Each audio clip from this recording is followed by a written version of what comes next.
前一阵子我帮助了巴哈姆特的吉他版办版剧，那几天真的非常热闹。那个时候有做一个简单的讲座，和在场的朋友讨论所谓的器材怎么用。我本来要拿那一天的录影来水一集，不过呢，我觉得当天我讲话有一点卡。刚好最近也有朋友来到店里，想要找我讨论跟调整音色，所以我想说把上次的讲稿重新整理一下，然后把它调整成一个看起来比较有趣的话题，就是破音效果器的音量为什么要那么大？大家好，我是许光，欢迎来到 Today's Note。你有没有把破音效果器全部旋钮至中打开之后，直接被轰死的经验？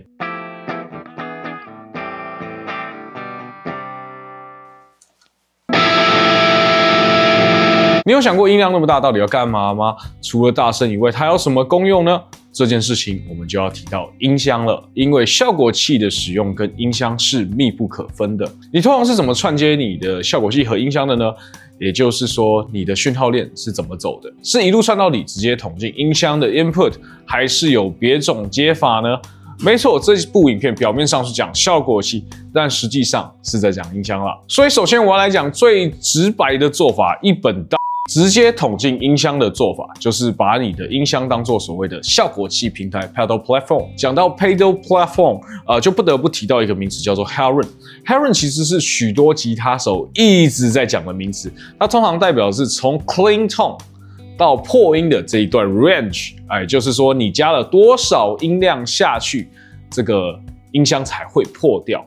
也就是我们讲的所谓的动态的一部分。所以当我们在讨论一颗破音的 Heron 破音效果器的 Heron 有多大的时候，就是这个破音，你透过手的力道或是转音量的方式，可以让它多 clean。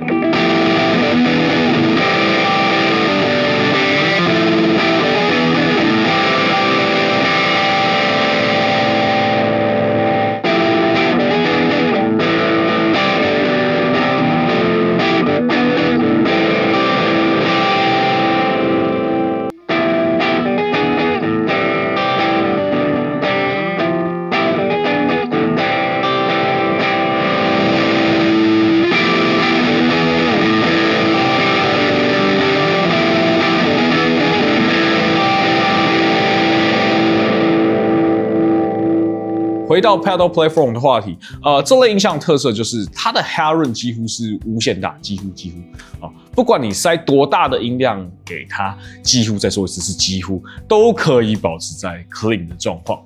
所以当你想要用直筒的方式把效果器送进去音箱的 input， 最适合的其实就是这一类的音箱，例如 Fender 的 Twin Reverb 就是这类型的音箱。但是它的缺点就是你破音的音量会被完整的放出来，就会变得爆干大声。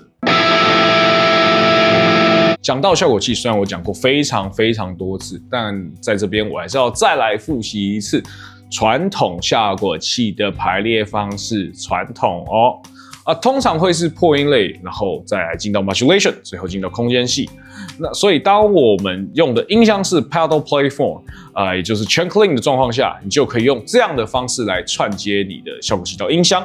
历史上第一颗破音效果器 compact pedal， 叫做 Boss 的 OD1， 它的工作是让当时开始流行的这种电晶体纯 clean 动的音箱发出类似真空管音箱破音的声音。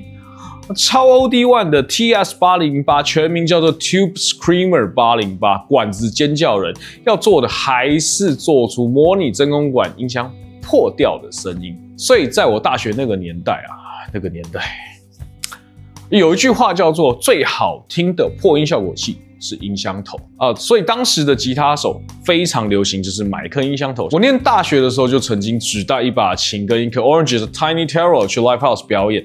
当时玩朋克款嘛，所以要用到音色，要么是破音，要么就是 clean tone。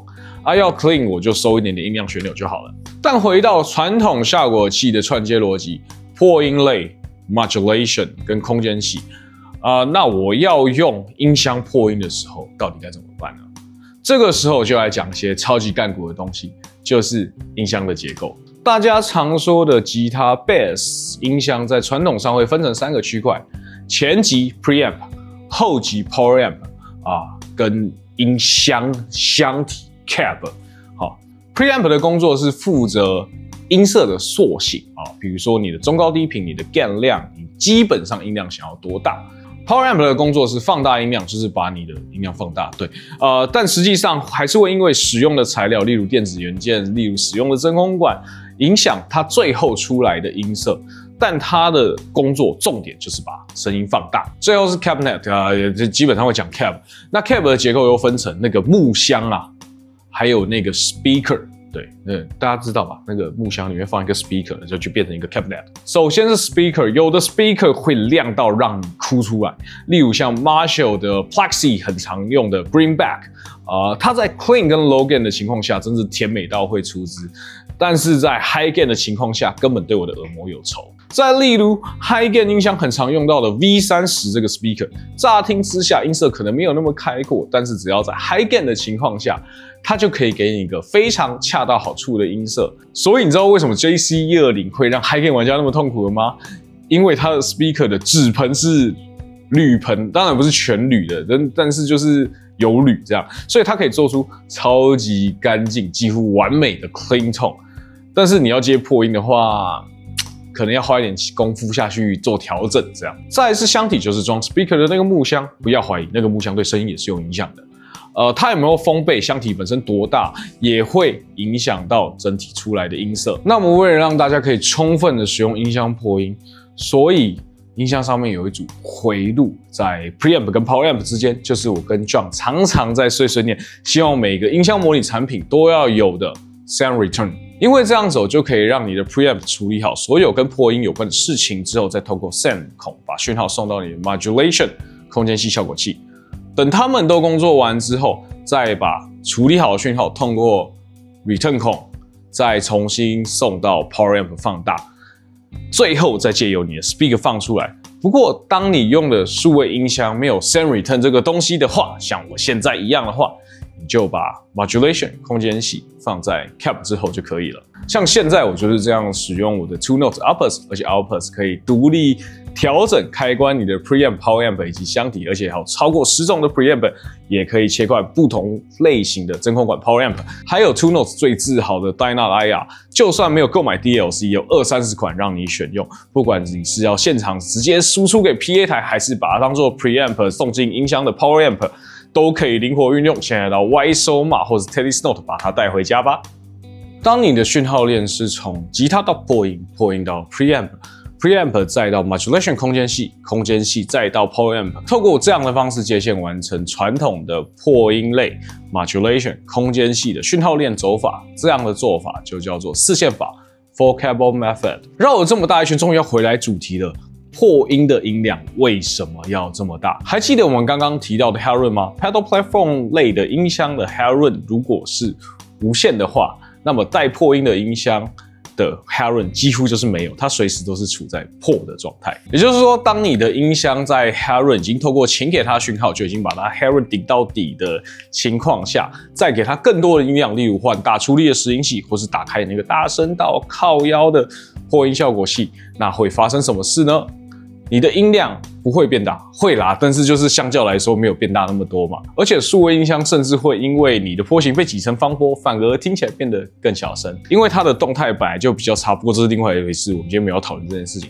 重点是你那颗音量大声到靠背的破音，可以让你最后的音色变得破上加破。这个东西就是我John 傀儡还有成千上万的 Metal 玩家常常在讲的 Crank。那么关于 Crank 这件事情呢，我决定留到下一集再讲。